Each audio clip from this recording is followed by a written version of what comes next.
কুরআন ও হাদিসের কয়েকটি বাণী বলবে অত্র প্রতিষ্ঠানের ইকরা হাদানা কেজি শ্রেণীর ছাত্র মোহাম্মদ তাওসিয়াত মোল্লা। তাওসিয়াত মোল্লা আসো।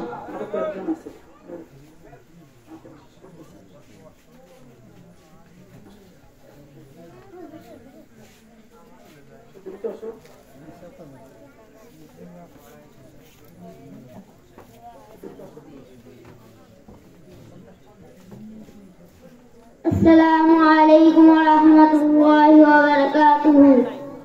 আমি তাওসিয়াত মোল্লা। আমি দারুল উলুম ফরিদিয়া গোপালগঞ্জ এর জেনারেল বিভাগ ইকরা বাংলাদেশ স্কুল গোপালগঞ্জ জেলা শাখায় ইকরা হাদানা কেজি ক্লাসে বাংলা মিডিয়ামে পড়ি। আজ আমি কয়েকটি হাদিস ও কুরআনের বাণী বলবো। প্রথমে আমি মা সম্পর্কিত হাদিস দিয়ে শুরু করছি। আল জান্নাতু তাহতা আকদামিল উম্মাহাত, মায়ের পায়ের নিচে সন্তানের জান্নাত। পৃথিবীর সব সন্তানের কাছে মা শব্দটি যেমন সবচেয়ে দৃঢ় সম্পর্কের নাম, তেমনি সবচেয়ে পবিত্র ও মধুরতম শব্দের নাম। সন্তানের জীবনের চরম সংকটকালে পরম সান্ত্বনা ও ভরসার স্থল হিসেবে যার কথা প্রথম মনে পড়ে তিনি মমতাময়ী মা। মা হিসেবে ইসলামে একজন নারীর অবস্থান বা মর্যাদা অকল্পনীয়। মা সম্পর্কে হাদিসে বলা হয়েছে, মায়ের পায়ের নিচে সন্তানের বেহেশত।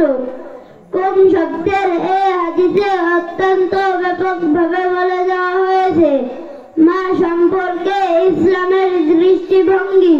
সুতরাং মায়ের সন্তুষ্টি অর্জন একজন সন্তানের অপরিহার্য দায়িত্ব। শান্তির ও মানবতার ধর্ম ইসলামে মাকে দিয়েছে বর্ণনাতীত মর্যাদা ও সম্মান। ইন্নামাল আমালু বিন্নিয়াত, আমলের প্রতিদান নিয়তের উপর নির্ভর করে। আফদলুল ইবাদাতি তিলাওয়াতুল কুরআন, কুরআন শরীফ তিলাওয়াত সর্বোত্তম ইবাদত। as-সালাতু নূর, নামাজ হচ্ছে নূর বা আলো। আল্লাহু নাযীফুন ইউহিব্বুন নযাফা, আল্লাহ নিজে পরিষ্কার পরিচ্ছন্ন, তিনি পরিষ্কার পরিচ্ছন্নতা ভালোবাসেন।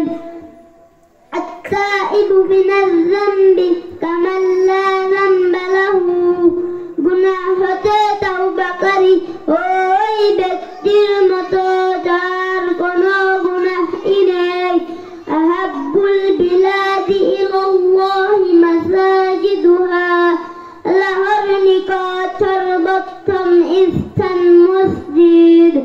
লা ইয়ারহামুল্লাহু মান লা ইয়ারহামুন নাস, যে মানুষের প্রতি দয়া করে না আল্লাহ তার উপর দয়া করবেন না। ইয়াকুম ওয়াল হাসাদা, সাবধান তোমরা হিংসা থেকে দূরে